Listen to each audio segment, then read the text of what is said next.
امام ابو حنیفہ کے خاص الخاص شاگرد فقہ حنفی کے مشہور امام ابو یوسف خلیفہ ہارون الرشید کے دور میں قاضی القضاء یعنی چیف جسٹس تھے۔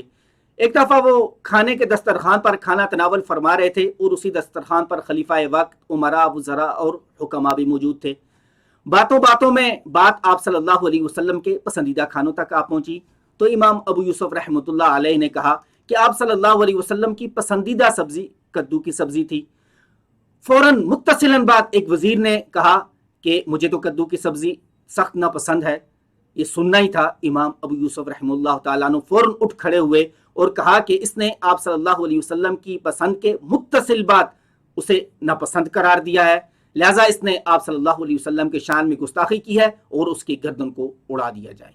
پورے مجمع پر سکتہ طاری ہو گیا، سارے ششدر رہ گئے اور سب کی نگاہیں خلیفہ ہارون الرشید پر ٹک گئی۔ خلیفہ ہارون الرشید نے بھی امام ابو یوسف رحمہ اللہ تعالیٰ عنہ کی رائے سے اتفاق کیا اور ان کی ہاں میں ہاں ملا دی۔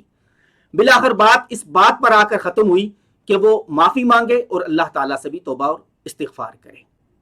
اس سے یہ معلوم ہوتا ہے کہ آپ صلی اللہ علیہ وسلم کی پسند ہی ہماری پسند ہونی چاہیے۔ اگر ہم تک آپ صلی اللہ علیہ وسلم کی کوئی پسند، کوئی حدیث، کوئی سنت، کوئی طریقہ پہنچتا ہے تو ہمارے دلوں پر کبھی بھی ناگواری نہیں آنی چاہیے۔ امید ہے کہ آپ کو یہ ویڈیو پسند آئی ہوگی۔ اگر پسند آئی ہے ہمارے یوٹیوب چینل کو سبسکرائب اور فیس بک پیج کو ضرور فالو کیجیے گا۔ تھینک یو، فی امان اللہ۔